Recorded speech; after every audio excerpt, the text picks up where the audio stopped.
All right, hello wine drinking people. It's time for more of what I've had to drink yesterday. And here in the store, we've been drinking a lot this year. I think I had notes on 1,700 wines.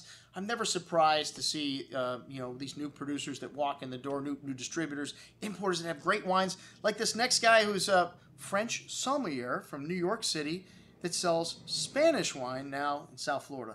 All right, folks, this is one of the more unique things that I have seen, but, I've seen weirder things. Anyway, some good wines, some very good values. The first one in Albarino from Rías Baixas, and this winery is named Adegas Aruta de Bebidas. And very hard to see the winery names on some of these Spanish wine labels. Something I have a little pet peeve about, if you're trying to promote your brand. You want more than just the wine name on there. These things are very hard to pronounce, some of these Spanish wines. But this is one of the areas, the area that's closest to the ocean or sticks out in the ocean the most. There's 5 different regions in Galicia. The name refers to the Valley of the Monks. Valdemonxes, the name of this wine. And zesty lime citrus on the nose, some chalky seashell-like minerality here as well. The green apple fruit, crisp and bright on the palate. That lime citrus, a touch of that sea salt showing, and nicely balanced, a nice balance here with the little green apple and melon fruit as well. Good stuff at $15.75. You're finding some great values in the white category from Spain if you like crisp and refreshing wines. Next up, another Albarino from Rías Baixas, Pazo da Boucina, which I don't know what that means, but it's from the Val de Salinas, one of the 5 zones of the region, and this is the one that's most closest to the ocean, the same one. Fresh lime, citrus, dried grass kind of note with this one, some white flowers and green apple, melon fruit as well, to that seashell and salty note. Light and fresh on the tongue, notes of that sea salt showing at the end, leaving the tongue salivating for food. Both of these Albarinos are really good little value. This one, $19.50. All right, the Marques de Legarda Rioja Reserva. This wine is, the winery name is La Real de Visa, a very old style wine. It has aromas, kind of dried meat, cigar box spice to the strawberry and dried plum-like fruit. 100% Tempranillo and varietal. Smooth red berry fruit on the tongue, some red licorice spice as well. Really clean profile, really good little Reserva Rioja for $29. The Ediciones Litaras Fondas from Monsanto. Sorry. Like I said, some of these Spanish wines, a little hard to pronounce for us Americans, and blended 25% Tempranillo, 30% Syrah, 15% Merlot, and 30% Carignan. Some new barrique used here. You notice a little bit of that spice and the clay soil. Also, you notice that minerality from the Monsanto region. Some wild game notes as well there. Venison, fresh earth, fine herbs, underbrush, red plum, and cherry fruit.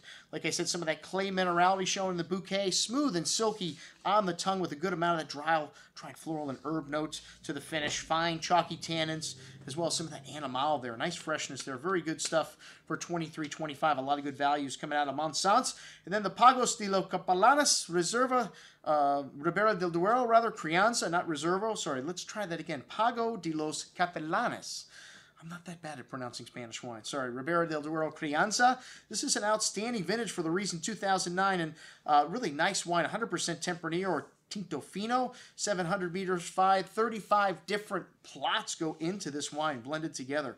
So 22 different types of oak barrels. You get a lot of different spices going on here as well. This wine's got a lovely meaty bouquet, raw steak, wild strawberry jam, notes of soy, Asian spices, very complex, lovely concentration on the palate, that raw steak kind of nuance showing through the finish, that jammy strawberry fruit there, wonderful freshness, and pretty long finish here as well. Excellent juice for 38 1/4. Look out for these 2009s from Ribera del Duero, the best vintage since 2004 from this region.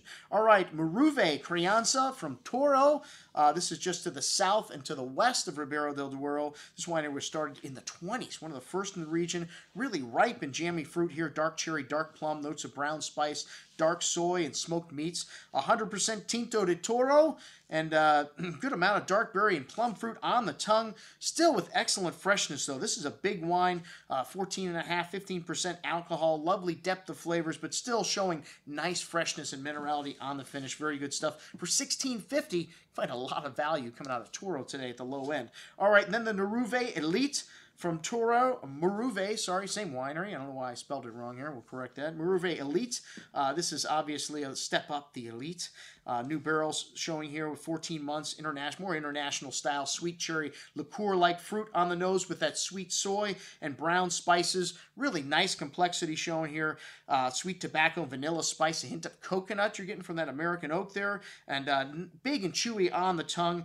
Nice hand of that oak, sweet berry fruit, and nice balance with this wine, but I mean, I don't know if it's that much of a step up for $45 from the Maruve, but both of these wines really nice, as was everything else from our French guy selling Spanish wine. I'm your host, Andrew Lampasoni, signing off for the Wine Watch, saying remember, always drink the good stuff first.